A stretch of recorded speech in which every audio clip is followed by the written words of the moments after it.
Hello, Heavenly Lion Convenience. Alex Ambrose answered the store phone. I need a box of condoms and 2 packs of tissues delivered to room 1302 of the Sheraton South River Hotel. Hurry! The caller hung up. Alex shook his head. People never seemed to be prepared. He packed the required items, put on a raincoat, and rode his electric bike toward the Sheraton Hotel on the southern side of the river. It was 9 o'clock in the evening and raining heavily, and his pants and shoes were soon wet and filthy. Luckily, the merchandise was still dry, but he didn't dare delay any longer, so he hurried toward the hotel. When he arrived at room 1302, he knocked on the door, and it was opened quickly. Hello, here's your... Alex was stunned into silence. The woman in front of him was none other than his girlfriend, Kathy. She was dressed in a white robe, with her long, dark, wet hair draped over her shoulders. The sense of shower gel and shampoo assaulted his nose. Kathy, what are you doing here?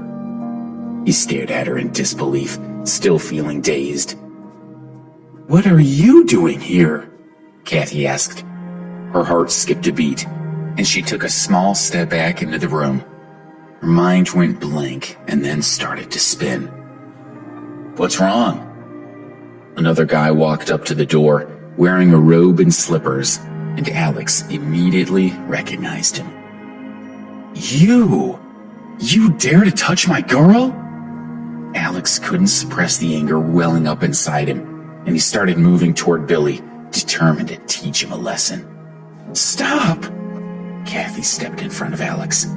After a brief burst of panic, she had managed to get back a bit of control. Since her boyfriend had already discovered her betrayal, there was no point in trying to hide it now. She looked directly at him. Alex, we need to break up. Break up? Alex was stunned. He stared at Kathy with wide eyes. Kathy, we've been together for more than a year. Are you gonna break up with me now? Yes, we need to go our separate ways. She kept steady eye contact with him and spoke with a strong sense of resentment. Are you surprised? You have no money, Alex. You can only barely afford the cheapest essentials. We never have anything nice. As long as I'm with you, people will always be laughing at me.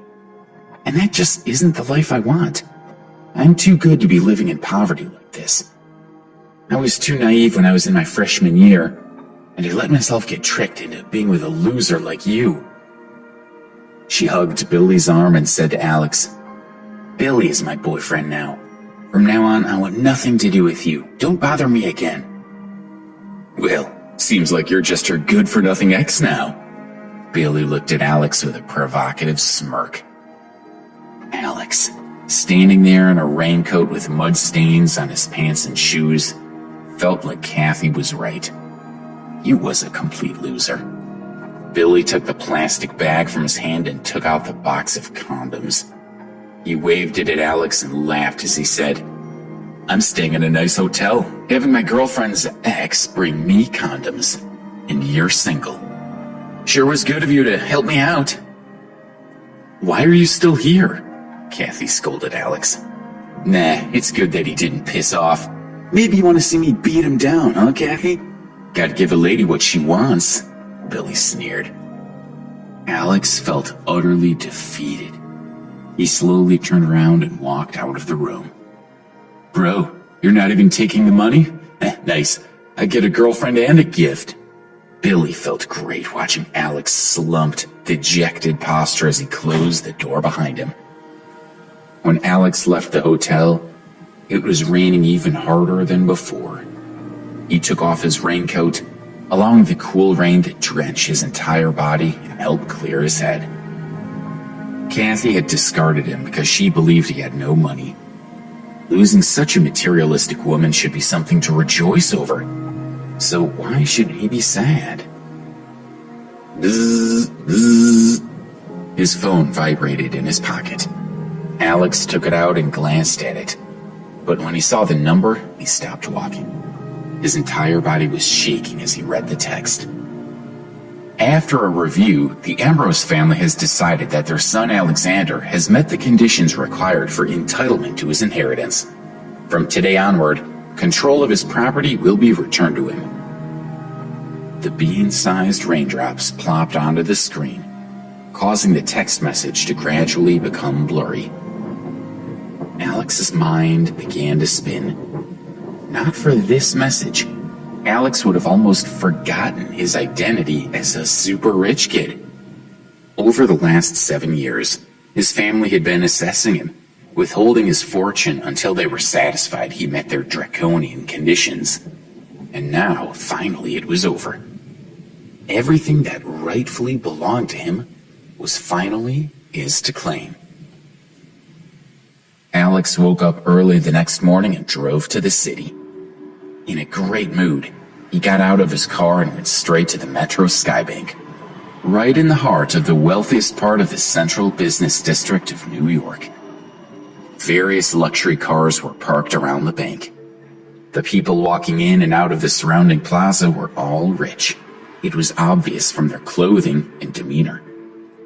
Alex strode to the door of the bank and pushed it open. Ouch!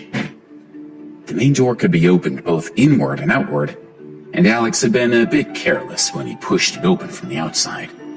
As a result, the door had bumped into a long-haired young woman who had been heading out of the building. He quickly apologized. "Sorry, I didn't see you." "What do you mean you didn't see me? What, am I invisible?" She held a hand to her forehead and glared at him. The bank's assistant manager, Karen Young, had noticed the incident and hurried over. She checked on the woman first and then looked at Alex in disapproval. When her gaze swept over him, a trace of suspicion appeared on her face. Metro Skybank was different from most banks, as the clientele were almost exclusively high-end business people. Karen knew the young woman was there with her father, but she didn't know why Alex was there. Judging from his appearance and age, he wasn't their usual type of customer. "Sir, can I be of assistance?" she asked with a polite but forced smile. Alex simply said, "I'm here to withdraw money." "Withdraw money?" the sullen woman asked, sneering at him. "Do you have a card?" Karen asked, continuing to smile politely. Getting a Metro Sky Bank card was not easy. $1 million of savings was the minimum requirement to qualify. Karen felt certain that the man in front of her couldn't have much experience with the bank and wouldn't know their rules. Perhaps he had thought that other banks' cards could also be used here. "No," Alex replied, shaking his head. The woman he had accidentally hit with the door couldn't help but giggle when she heard his honest reply. He wasn't worth any more of her attention. "Let's go." Her father had walked up, still arranging the documents he was carrying. "My dad and I are leaving." The woman shook Karen's hand and then looked over at Alex. "Miss Young, having someone like this around could damage your bank's image and upset your customers. I hope this will not happen again." With that, she took her father's arm and opened the door. "Take care, Mr. Scott." Karen followed them out a few steps, watching as they got into a car and left. Turning around, she headed back inside, having made up her mind to encourage Alex to leave as soon as possible. There was no one standing where Alex had been. "Oh, where's he gone?" she wondered. Was it possible that the kid had been embarrassed and had quietly slipped away? She felt relieved at the thought. Then, just as she was about to go back to work, she caught a glimpse of someone out of the corner of her eye. "There's the brat. No wonder I didn't see him at first," she thought. He had already reached the entrance to the VIP lounge, and a pillar had blocked her view of him. The VIP room was only for high-status customers who were worth at least $30 million. And this young man had admitted that he didn't even have a card. If she let him get through, she would be in trouble with her boss. "Stop! Don't move!" Karen yelled, feeling desperate. The other customers all looked around at her, obviously annoyed by her shouting. She could only smile apologetically as she walked quickly toward Alex. But he had already walked through the lounge, opened the door to the VIP room, and stepped inside. Does he have no shame? Karen hurried after Alex with a look of chagrin on her face. She tried to open the door to the VIP room, but it had been locked from the inside. Hello? Inside the VIP room, Robert Miller, the bank manager, was leaning against the sofa, looking at his phone. When the door suddenly opened, he quickly sat down and hid his phone away. Normally, when a VIP was coming in, Karen would notify him in advance. As the customer manager, he was responsible for 31 VIPs, and he knew them like the back of his hand. He immediately began to launch into his normal professional greeting, hoping to undo the poor impression he'd made by slouching against the sofa. But when he saw Alex, his expression froze. He was certain that Alex was not one of his VIPs, nor was he a relative of one. May I ask who you are? Robert asked, looking at the young man, who appeared to be around 20 years old. Robert had no idea who he was. Alex got straight to the point. I'm here to get my money. You have one of our cards? Robert asked, suspicious of Alex's calm expression. No, Alex admitted frankly. Robert was relieved to seemingly be proven right, but even more confused. Access to the VIP room required a minimum worth of $3 million, but this man didn't have any money. How was he so composed? I'm sorry, sir, we can't give out money without a card. Do you require anything else? He's crazy, Robert thought. Why on earth did Karen let him in? I'll have to speak to her about this at Monday's meeting. You have fingerprint recognition here, right? Alex suddenly asked. The fingerprint ID system at the bank was for the wealthiest families and businesses to use. Only a few people had their fingerprints recorded in the system, at least in the New York branch, and no one had used it to access their holdings yet. You want to use it? Robert could no longer bring himself to call Alex sir. Yes, Alex nodded. Robert was feeling more confused by the second. Why would someone who wasn't even a customer request to use a fingerprint ID? To be honest, even though he was curious, Robert felt that it was barely worth humoring the request. But after considering for a few seconds, he finally decided to let Alex make the attempt rather than risk making him angry.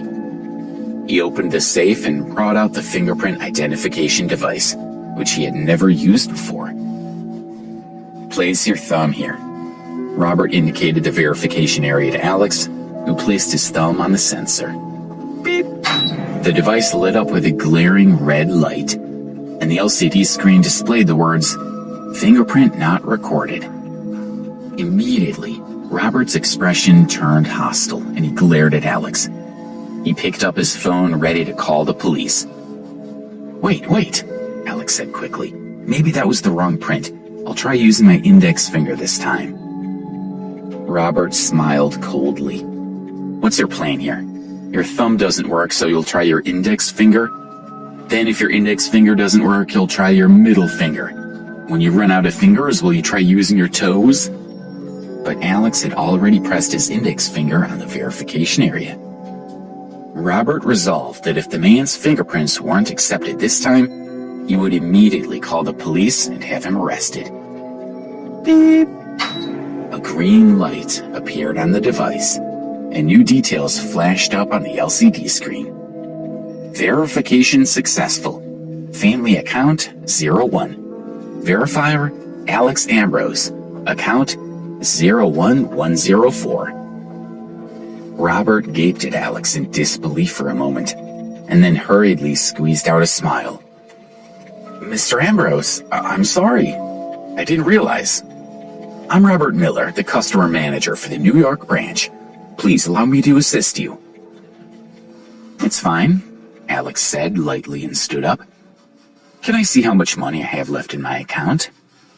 Please wait a moment. Robert sat in front of the computer and typed away for a while. On his instructions, Alex provided a few more fingerprint scans as authorization. It's done, Mr. Ambrose. Robert clicked the OK button on the screen, and Alex's account appeared. Robert pointed to the computer screen and said, Mr. Ambrose, the balance of your account is currently $86 million. Robert couldn't help but suck in a breath of cold air. This young man had an enormous fortune. It placed him in the top flight of the 1%. Most people would never be able to even dream of that much money. Alex felt strange as he stared at the numbers on the screen. He reminded himself that he needed to get used to his status as a rich kid as soon as possible. Oh, and you have other assets as well. Let me show you now. Robert clicked through to check several pages in a row. Finally, he clicked the OK button again. The computer brought up a 4x4 grid of display screens. This surveillance screen displays all the physical assets that you hold elsewhere, Robert explained. He clicked on the upper left corner of the screen and brought up the feed from the bank's branch at The Hague, which revealed a sports car. In the lower right corner, it said, Ferrari Pagani Hura. Robert opened up other screens for Alex, one after another. The Hawaii branch displayed a Dominica blue pearl bracelet and 4 stacks of gold bars. The feed from the French branch in Nietzsche revealed 3 original Picasso paintings and 2 Rodin statues. And the Cape Town branch had 15 10-carat diamonds, 10 pieces of ivory, and another couple of stacks of gold bars. Robert's eyes almost popped out as he looked at Alex's assets. He had never seen anyone so rich. Maybe not even 1/10 as rich. All right, I'd like a card, Alex said before Robert could collect his thoughts. Yes, I'll see to it right away. Please wait a moment. Robert immediately started to make the necessary arrangements. Within 10 minutes, a Supreme card was produced. Robert looked at the Supreme card and thought about Alex's assets. This card wasn't good enough for Alex's status, but it was the highest grade of card they were authorized to issue at the New York branch. Robert handed the card over. Mr. Ambrose, your card. Thank you. Alex took the card, stood up, and went to walk out of the room. Mr. Ambrose, please wait. Robert didn't dare to appear to be neglecting such an important customer. He should see him out personally. But the asset checking system on his computer had not been turned off yet, and the fingerprint verification machine, iris recognition apparatus, and other sensitive equipment had not been returned at the safe. The monitoring system in the VIP room was connected to the district manager's office.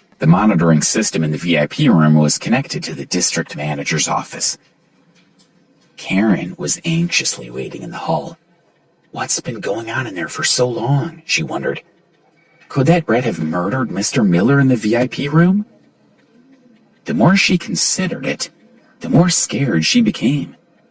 She was on the verge of banging on the door and demanding a response when Alex walked confidently out of the room. Stop! Karen shouted. She walked quickly over towards him and grabbed his coat. You can't leave. You broke into the VIP room. Once we confirm that nothing's missing, I will call the police and have them hold you for questioning. What are you talking about? Alex asked. Let go.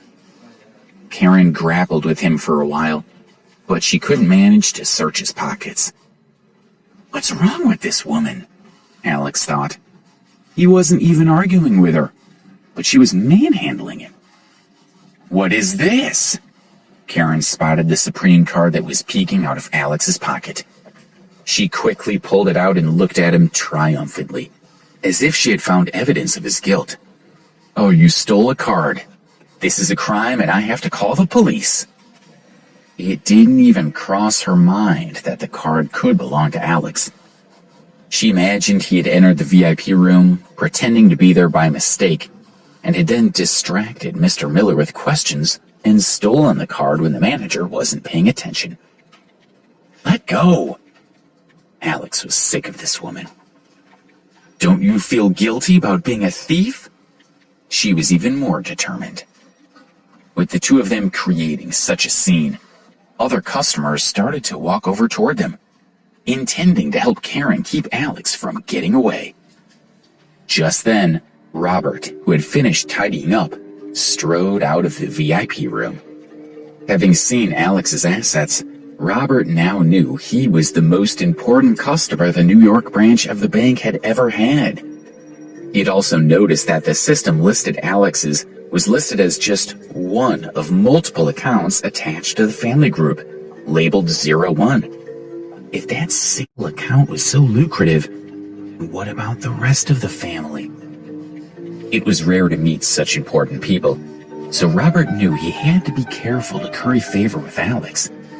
If they got along well, it would be a tremendous success for Robert, and the potential benefits were huge. So, when he saw Karen struggling with Alex, he was enraged. Karen's expression was hostile, and Alex was becoming very angry. Karen was an idiot who was playing with fire, and she might drag Robert himself down with her. Of all the bank's many customers, why did she need to pick this one to try and remove? A simple flick of Alex's finger could be enough to end both their careers. Stop! Robert dashed between Alex and Karen. Before Alex could speak, Karen waved the Supreme card in the air.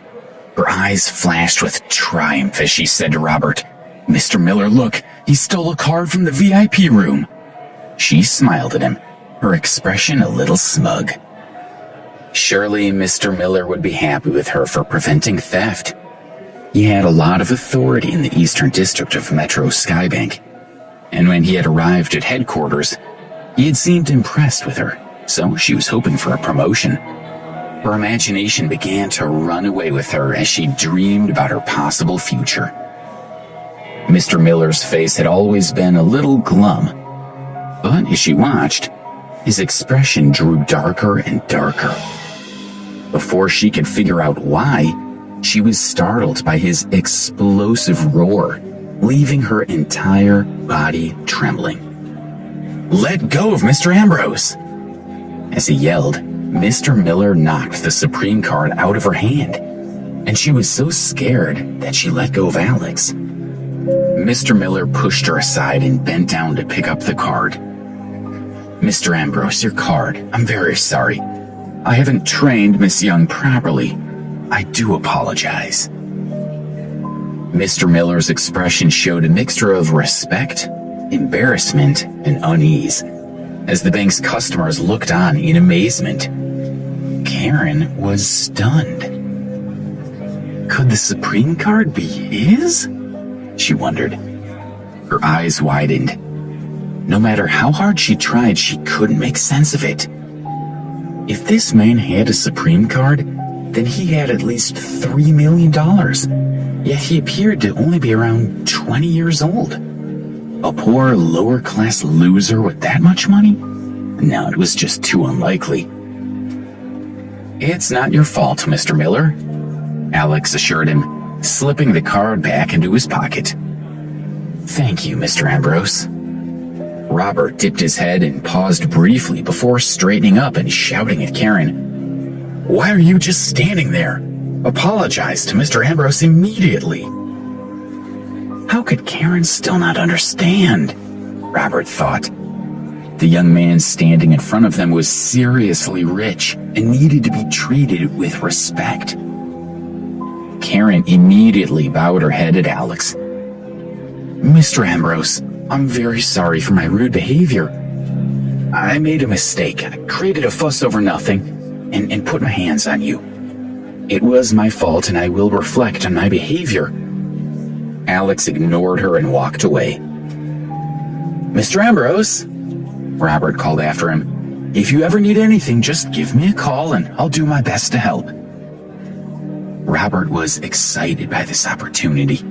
It was rare to meet someone as important as Alex, so he shamelessly tried to charm him. Okay, Robert. Alex smiled faintly. Robert had come to his defense, after all. The use of his first name made Robert feel quite emotional. The wealthiest customers called him by his first name, and now so did this poorly dressed young man, who had displayed not even a hint of arrogance.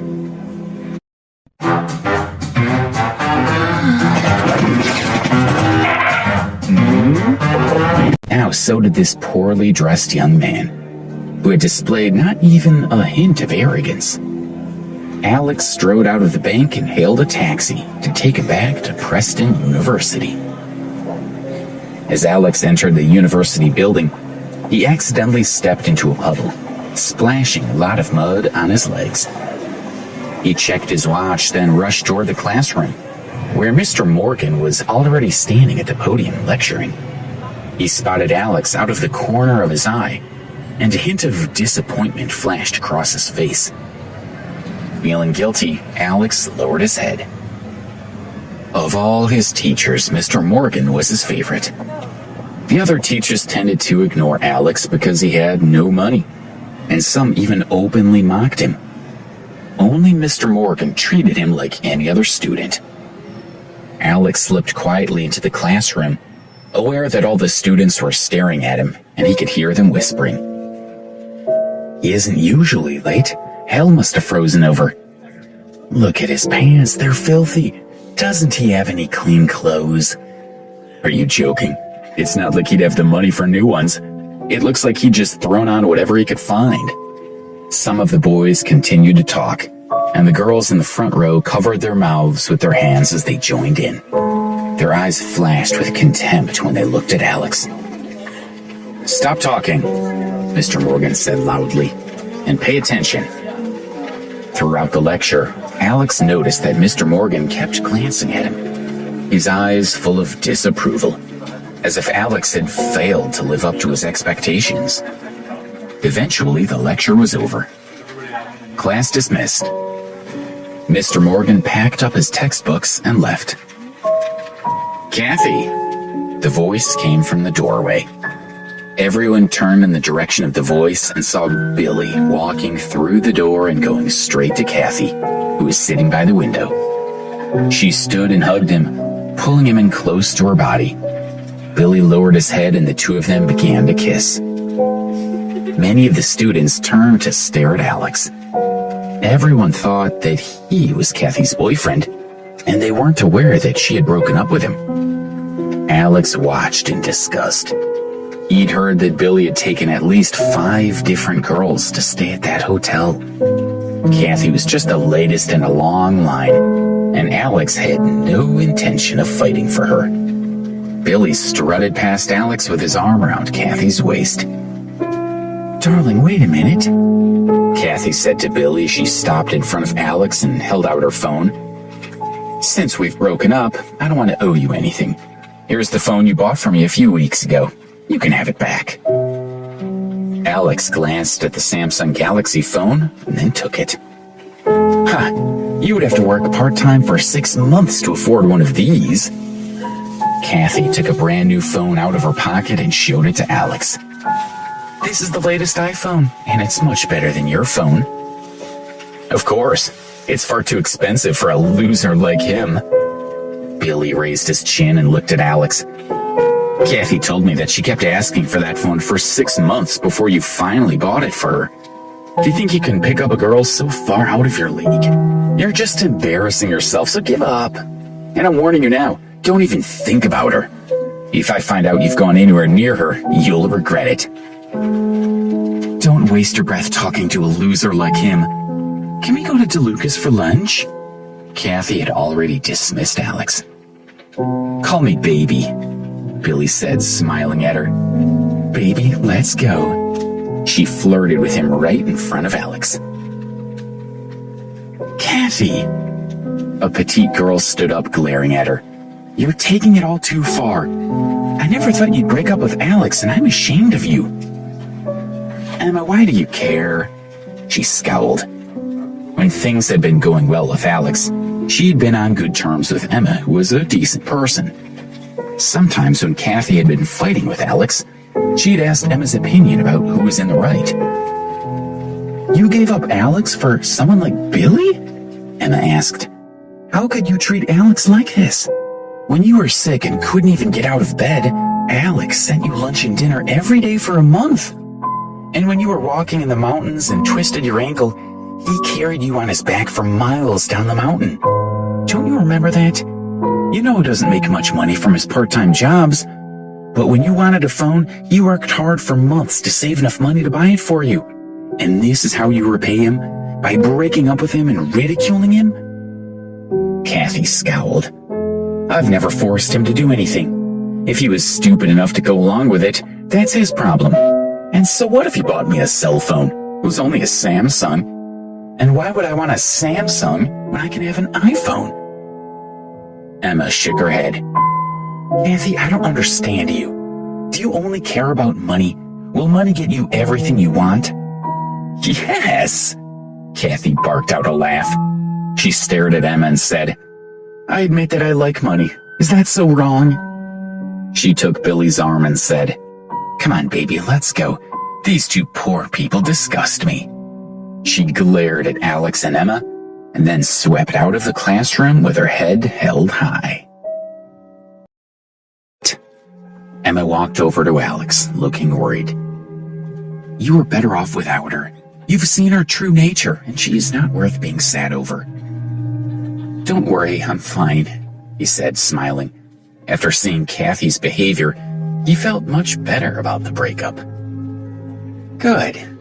Emma's expression brightened. "Come on. To celebrate getting away from that bitch, I'll treat you to a meal. Don't argue. How about a nice place somewhere off campus? DeLuca's?" DeLuca's was a rather upscale restaurant, and only the richest students at Preston University could afford to eat there. "No, not this time. I don't want to bump into Kathy," Alex said, knowing that was the same restaurant she was going to with Billy. "But one day I'll treat you to a meal at Chez Laurent." Chez Laurent was one of the most luxurious restaurants in New York. It was the kind of place that all students had heard of, but no one could afford to eat there. Selling your products is simple with TikTok Seller app. It's all here with e-com. Emma was surprised. Alex didn't usually boast, so why was he doing so now? And this particular claim was really over the top. Is this simply a reaction to his heartbreak? She wondered. If so, it'll pass, right? She felt a little embarrassed, but she simply smiled and followed Alex's lead. "All right, I'm looking forward to it. To be honest, I've never been there." She didn't know that Alex could eat 3 meals a day at the most expensive restaurant in the world and not even spend 1/100th of his wealth. Emma was called away by 2 of her friends, leaving Alex standing alone. 2 of his classmates, Ben and Carl, walked over and dragged him to the cafeteria for a meal. Just as they reached the entrance of the cafeteria, Ben stopped walking. He stared at his phone and loudly announced, "Shit, Joe's making a fool of himself online. Check out our dorm group chat room." "Really?" Alex and Carl quickly took out their cell phones and checked the dormitory group chat. Joe had just sent a message. "Guys, it's official. I'm no longer single. Hurry back to the dorm, and I'll treat you to lunch to celebrate." "He's finally found a girlfriend. I guess he got tired of being alone," Alex said. Carl grinned. "Let's go back to our dorm and give him hell about it." With that, the 3 of them turned around and walked toward the dormitory. As soon as they entered, they saw Joe sitting on the bed with a girl, holding hands. "You're back." Joe let go of the girl's hand and stood up, smiling at the guys. Joe was a sports major. He was tall and slender with well-developed arm muscles. "Hey guys, this is my girlfriend Susan. She studies music." Then he gestured to Alex and the others. "These are my roommates, Alex, Ben, and Carl." Susan stood up and nodded with a smile. Ben looked at her, and his heart started beating faster. She had pale skin, delicately shaped eyebrows, and a great body. "She's perfect," he thought. "Let's eat at La Belle Vie," Susan's roommates are coming too, so why don't you guys go and get ready? Joe then turned to Alex and said, "Why don't you bring Kathy along?" Everyone knew about Alex's lack of money, and that he couldn't afford to take his girlfriend to upmarket restaurants, so Joe decided to take this opportunity to help his friend. "We've split up," Alex said bluntly. "Split up? Really?" Joe was shocked. Ben glanced at Joe and he understood the silent message. The reason for the split was obvious: Alex's poverty. "Hurry up." Susan looked at her phone and then raised her head. "My roommates have already left for the restaurant and they're all quite impatient, so don't make them wait too long." "Okay, then you guys get cleaned up and changed and then we can get going," Joe urged them, tugging at Susan's hand. "Come on, let's wait for them outside." Joe stepped outside the dormitory with Susan and turned to see her standing with her arms crossed. "What's wrong?" he asked. She frowned. "Aren't your roommates a little too ordinary looking? I mean, Ben's not very handsome and Carl is somewhat average too. Alex isn't bad, but judging from his clothes, he doesn't have much money. How can I introduce them to my roommates?" Joe felt a little uncomfortable, but he forced a smile and said, "It's just a meal. It's not like it's a blind date or anything, so why do you care so much about their looks?" "Do you think my friends are just coming for the food?" she asked. "I know them. Although they didn't come right out and say it, they're hoping your roommates are good boyfriend material. I've shown them your picture, and they must think that your friends are like you." She frowned. "Then blame me because I didn't tell you they're all biology students." His smile was a little bitter. He'd been assigned to Alex's dorm because the sports department dorms hadn't had room for him. "Why don't you tell your roommates that the meal is canceled?" she suggested. "They'd probably just end up embarrassed if they went." "Cancel it? No. If he canceled now, it would be awkward. Wouldn't that just make things worse?" "Fine then, but I'm not responsible for whatever happens," she pouted. Just then, she received a call from one of her roommates. Susan held her cell phone to her ear. "Rose, you're all there. How is it?" When we get there, you'll see for yourselves." "All right, I'll hurry them up. Just wait." As she was talking, Alex, Ben, and Carl came out of the dormitory. "Joe, see how good I look?" Ben gestured to his half-sleeve shirt as he looked at Joe expectantly. "Cool." Joe smiled and patted his shoulder. Thankfully, Ben hadn't heard Susan try to cancel the lunch. If he had, it would have been a blow to his confidence. Joe looked at Alex, who had followed Ben out. He frowned. "Alex, why haven't you changed?" "What about my friends?" Susan asked. "Can't you get dressed up for them?" "Alex looks fine. What do you expect him to wear?" Carl asked. "He's not Joe, and he's never going to look like him." Susan shook her head. Her roommates were going to be very disappointed. This was going to be a disaster. "Stop wasting time and let's go," she urged them, and they all followed her out of the dormitory. Rose, Stacy, and Betty sat at a table at La Belle Vie. All of them were pretty, and it was clear they came from good families. Rose had long hair that draped over her shoulders. Her skin was fair, and she had a small face with large, sparkling eyes, a straight nose, and pretty pink lips. She looked like a beautiful princess straight out of a fairy tale. She was the prettiest of the three girls, and also the center of attention. "Rose, there's a lump on your forehead. What happened?" Betty gestured to the small bulge on her forehead. "Oh." Rose touched the little mark, her sweet face looking a little angry. "Don't remind me, Betty. Remember how I said I went to Metro Skybank with my father to do some business? Well, I met a clumsy person who smacked a door off my head." "Ouch. Did he at least apologize? Metro Skybank's customers are quite high quality, aren't they?" Rose used her phone to take a picture of her head and then checked it. Thankfully, the lump was not too obvious. She put her phone down and smiled at her friend. "He did apologize. I was a bit stunned when I saw him there. You guys know what kind of people Metro Skybank caters to, right? You mean the upper class? Stacy asked. So this guy didn't belong? Exactly. The Metro Skybank only gives cards to people who have at least $1 million, Rose confirmed. So he didn't belong there. Some people think that the poorer a person looks, the richer they are, Betty suggested. Which means he might be a rich person keeping a low profile. Rose, tell us all about him. Rose rolled her eyes. Hi. Later on, when the manager came over, he found out that the guy didn't even have a card. I think he was just an idiot who stumbled into the Metro Skybank. Maybe he thought that the cards of other banks can also be used there. If he'd done that, I would have died from embarrassment, Stacy exclaimed. After all that, I didn't even look at him, just left with my dad. Rose tossed her hair over her shoulder. We'll see if he dares to try it again in the future, or if he dares to show his face anywhere. The guy's not a child, Betty pointed out.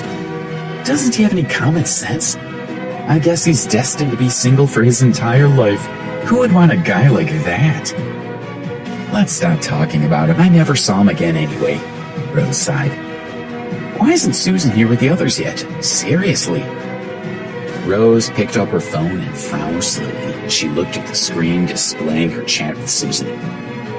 Her boyfriend is rather handsome and quite muscly. Just my type. If one of his roommates looks like that, don't fight me for him, Rose winked. Cheeky, Stacy chuckled. Susan said her boyfriend is a sports major, so he should be pretty fit. We'll see about the others when they get here. The three girls chatted and laughed, checking each other's appearance and making a few adjustments as they waited for the guys to arrive. Finally, Susan, Alex, and the others arrived at La Bella Vie. Go on ahead. I'm going to the bathroom. Alex had noticed some white marks on his clothes, so he went to clean himself up. You guys go on ahead. I'm going to the bathroom. Alex had noticed some white marks on his clothes, so he went to clean himself up. Ben and Carl had already spotted Rose and the other two girls and had been struck by how beautiful they all were. Ben turned shy, and he began to walk slower, while Carl nervously pushed his glasses higher up his nose. Hi, girls, and what are y'all talking about? What's so funny? Susan asked, smiling as she walked toward her friends.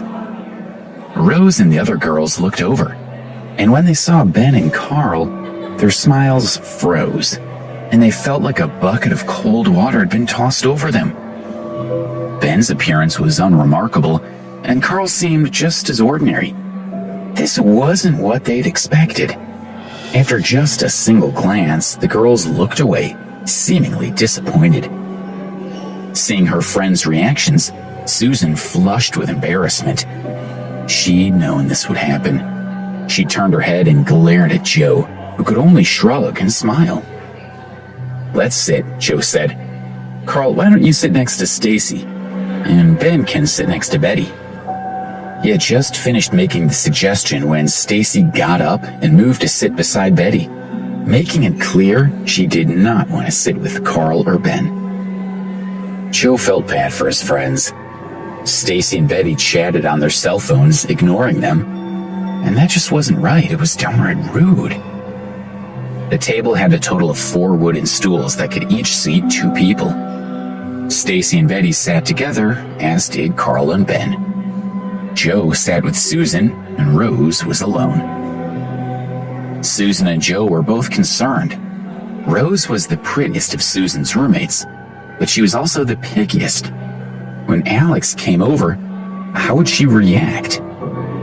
Alex wasn't bad looking, but he was dressed poorly and wouldn't make a good impression.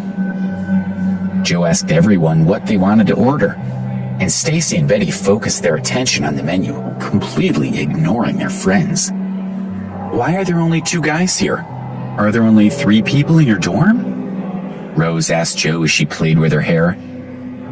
One guy went to the bathroom and should be back soon, he replied. Right on cue, he spotted Alex walking toward them. So he stood up and waved him over. Alex, over here. Come and join us. When the girls heard him, they all looked in Alex's direction. Stacy and Betty only took a glance before losing interest, and they went back to studying the menu. Rose's eyes grew wide. A twitch developed at the corner of one eye, and dissatisfaction flashed across her face. Alex also recognized Rose. Keeping eye contact, he walked over to her, confused about why she seemed to hate him so much. When he sat beside her, she stared at him and then snorted softly, giving him a mocking smile. "Rose, what's wrong?" Susan asked, wondering how Rose seemed to know Alex. "Nothing." Rose's smile was cold. She glanced at Alex, then looked at Stacy and Betty. "As unlikely as it seems, this is the person who bumped into me at Metro Skybank." "This is the guy?" Stacy asked, her mouth hanging open. "Well," Betty said, "it seems like he's still wearing similar clothes." Both girls looked Alex up and down, their expressions disapproving. "What are you guys talking about?" Susan was still confused. Since Rose didn't seem interested in explaining, Stacy stepped in. "Rose went to take care of some business with her father at Metro Skybank earlier, and this guy hit her head with a door, see? Rose has a small bump on her forehead." Betty took over the conversation, glancing at Alex. "You can see how he's dressed, and he walked right into the Metro Skybank. You need $1 million to get a card, and yet he went in anyway, and the manager had to challenge him. No doubt he ran out of there with a red face, right?" Susan and the others all stared at Alex, imagining how embarrassed he must have been at the Metro Skybank. Susan was quite worried. Rose already seemed to have a poor impression of Alex, so would she want to stay now? She was very direct and wouldn't stay just to be polite. Rose's smile was cold as she looked at Joe and Susan. "Susan, I'm glad you found a handsome boyfriend like Joe, but I have something I have to do, so I won't stay. Bye." With that, Rose stood up, turned around, and walked out, even though she'd been the one to suggest this lunch. Joe was really good looking, and since he was a sports major, she'd assumed that his roommates would be attractive as well. She'd thought that if one of Joe's roommates had been suitable, then it would save her the trouble of having to find a boyfriend her father would approve of. And even if none of them were suitable, she'd still get to meet two handsome men. She'd been surprised when Joe's roommate Ben had looked a bit anxious, and Carl was completely ordinary. Still, she could tolerate the two of them. But when she'd seen Alex, Rose couldn't hold back any longer. He was just a poor loser with no place in the world. The heavens were toying with her. She'd been looking for someone rich and handsome, and the universe gave her someone like Alex who disgusted her. Anger rose quickly. She was so furious that she stormed outside, not paying attention, and bumped into a man's shoulder. He was dressed all in black and looked very professional. His hair was fashionable but neat, and his skin was pale. He held an iPhone in his hand and wore an expensive watch on his wrist. The man's expression turned dark. But then he took a closer look at Rose and noticed how beautiful she was, and his manner changed drastically. "Hey, gorgeous, I didn't hurt you, did I?" he asked. "Would you like me to massage it better?" With a wicked grin, the man extended his hand toward her shoulder. Rose was so angry that she lashed out before the man's hand even made contact. She slapped the man's face, and with a frosty expression, she glared at him and snapped, "Watch where you're going." Before he could react, she had already marched out of the restaurant. Joe and the others had been ready to go over to help and were shocked when they saw Rose slap the man. When Rose left, Stacy and Betty decided to leave too, but Susan eventually persuaded them to stay. After lunch, Susan accompanied Joe to pay the bill, and then they left the restaurant. Stacy spoke to Joe and didn't even glance at Alex and the others. Susan was also quite disappointed with Joe's roommates. She was Joe's girlfriend, and she didn't want their relationship to get complicated because of his friends. She was careful to say goodbye to each of them, and then she walked toward the dorm with her best friends. After returning to the dormitory, Joe changed into a new set of sports clothes and dashed to the sports field to participate in training. Ben was lying on his bed, bare-chested, playing with his cell phone, while Carl started up a video game and started playing it. Alex put a card into the Samsung Galaxy phone. If Kathy didn't want it anymore, he may as well use it. He turned it on and it worked quite smoothly. At that moment, Ben shouted excitedly, "Alex, Carl, Minnie's live streaming channel's on. Quick, you need to watch this." Ben had a huge crush on Minnie. She had started a live streaming blog 2 days ago and had even posted about it in the class chat. Almost everyone in the class knew about this blog. Since Alex had nothing better to do, he registered an account and went to Minnie's live streaming channel. She had been streaming live for 20 minutes, and over 30 people were watching it, all classmates. If there were no classes in the afternoon, so most people were free to watch it. Minnie hugged a pink pillow and had red earphones in as she chatted in front of the camera. "Babes, we haven't had any presents yet. Anyone who has a present for me should let me know." She twirled a lock of her hair around one finger and pouted at the camera, giving an air kiss. Her lips almost touched the screen. She was extremely popular, and quite a few people were secretly in love with her. So whenever she asked for a present, many boys wanted to give her what she asked for. Besides, the gifts weren't too expensive, so the students were able to afford them. The screen flashed with the notification. A necklace from the Morning Star. Then, Captain Reckless has sent the bikini. "Thank you, Morning Star," Minnie said, clapping her hands. "And thank you, my handsome little captain. I love you." Minnie tilted her head and made a heart gesture with her hands. And just as she finished speaking, a shout came from the corridor. "Minnie is so cute," followed by another voice yelling, "She's adorable." Ben saw that Minnie was flirting with the people who gave her gifts, and he felt a little jealous, so he nervously chose a gift and pressed the send button. A message popped up on the public screen. "Flying Fish has sent a necklace." Ben typed out a message under his screen name, Flying Fish. "Minnie, it's Ben. I'm watching your live broadcast."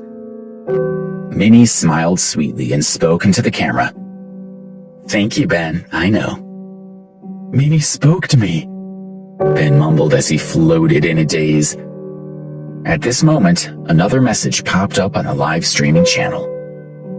Ghost Rider typed, "Ben, that stingy loser, gave a presentation to Minnie. What a laugh. Can you believe that?" Ben's expression changed instantly. Almost everyone from their class was in the chat room. "What should I say?" he thought. "And how can I show my face in class after this?" Ben sent an angry message. "So what if I'm gifting a present? Have you been eating the poop emoji? Why else would you be talking shit?" Ghost Rider responded, "Idiot, you're a loser who has nothing, and yet you have money to give presents? Are you planning to sell your kidneys? Or have you been begging your parents for money? You have some nerve." Minnie scowled. People were fighting in the live streaming channel and she didn't like it. "Knock it off, guys. If you don't stop fighting, I'll block you." Ben quickly messaged her. "Sorry, Minnie, he started it." Ghost Rider sent, "Haha, so what if I get in trouble with you? I don't care." Minnie frowned slightly and prepared to block Ghost Rider, but the system notification flashed again in the live broadcast. Ghost Rider has sent a money gun. Minnie stopped in her tracks. Those were worth about $50, and it was the most expensive gift she had received so far.